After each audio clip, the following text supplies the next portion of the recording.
What is up, guys? Pulse Panda here. This is my second video of StarCraft as a noob, or SaaN as I will be now calling it. Last episode we went over the basics of what an RTS is and just getting your feet wet for StarCraft 2. Approaching it like you haven't even bought the game yet, you've just maybe heard someone talking about it at school. During this episode, I will be going over having a checklist. I'll be in your head while you're playing, expanding a bit on macro, and to go along with this video, the game in the background is actually one of my worst matchups. Is a TVP. I totally butchered the build, but because I focused, after I realized I had destroyed the build, I focused on getting good macro down, and I steamrolled him. So keep an eye on that game. I might mention some stuff about it, but yeah, so that's what's playing in the background. So first things first, having a checklist in your head is one of the most important things you can do while playing StarCraft 2. A build order is just a checklist, except it's a little more simplified, so it's more of a walkthrough on your checklist. So let's say you want to do a Banshee Rush versus Terran. So the checklist is getting your supply depot, your barracks, then your refinery, then your factory, then your starport, and a tech lab and a Banshee. For some of those anyway, others vary a little bit. And that's a checklist. You want to make sure you're building the stuff. Well, pro players don't necessarily follow dedicated build orders, as shown by some recent videos of 2 hatchery in-base rush troll thing, and it worked totally because he had a checklist. So what do you want to have in your head? If you don't want to follow a build order, that's totally fine. A lot of people don't, but you need to have a series of steps that you go through your head, and this is something that I needed help with too. What I do is I make sure I'm building an SCV. I look at my my command centers. Am I building SCVs? All right, yes. Do I have enough supply depots? Yes. Do I have enough buildings for my income? Yes. And then am I building the units out of the buildings? With the units out of the buildings, am I getting upgrades? Now, I think personally that units are more important than upgrades, but other people might disagree. And that's totally a personal preference. It's whatever. But that is basically the very most rudimentary checklist you can possibly have. It obviously gets more complicated, but this is for some new players. So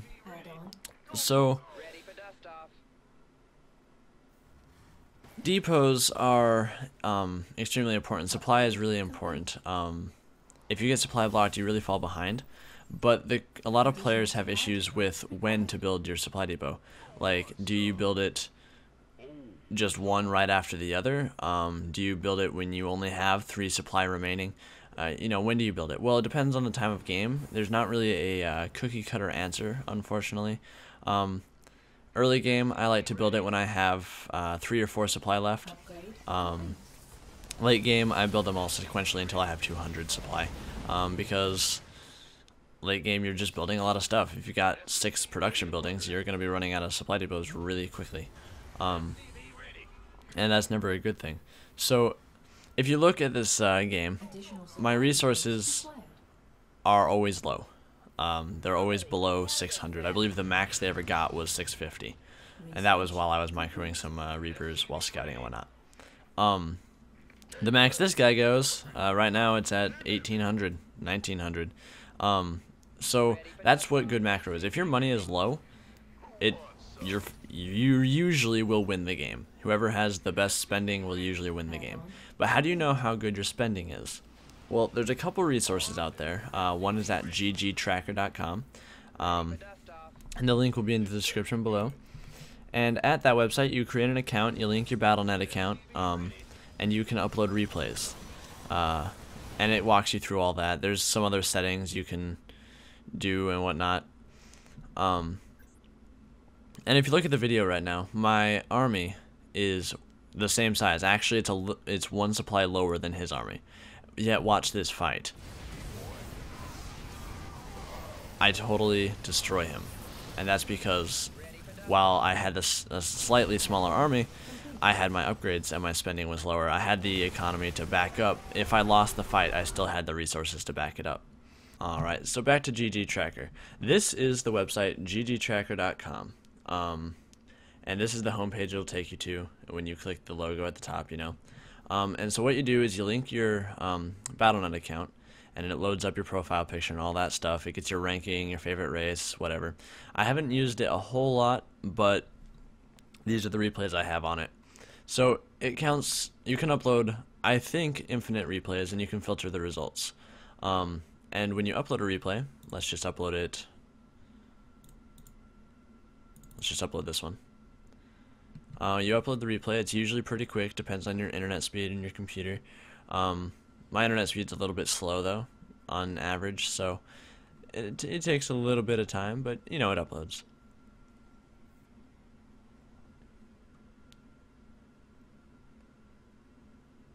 And after that is done, it prepares the replay summary, and it actually goes a little bit in depth. So this is a 2v2 replay that I did. I was just messing around with one of my friends online, but it'll still do the same thing. So it tells you the map when you click on the replay. If you go back to the main page and you click on replays, it'll still tell you the map. You can download the replay, so it's totally shareable. You don't even have to log in to view other people's replays. You just copy this link, post it on Reddit. It even has a button to post it on Reddit. And it'll show you each team's individual army strength. Now, for a 1v1, each team is just each player. For a 2v2, obviously, blue team was superior here, and blue team was the enemy. Oh, and you can expand it a little bit too. And it can do a little more individual, but whatever. So this tells you your spending skill. That game I was just messing around. I didn't even try. It tells you your workers created, structures built, income, average unspent resources, spending skill. The spending skill is actually determined by how many resources you have on average at different points during the game. So the replay that I just showed you, my spending skill was ranked at Grandmaster because I almost never had any extra resources. And it goes a little bit more detailed, like APM, mineral income, gas income, lets you break that down. But here's another thing.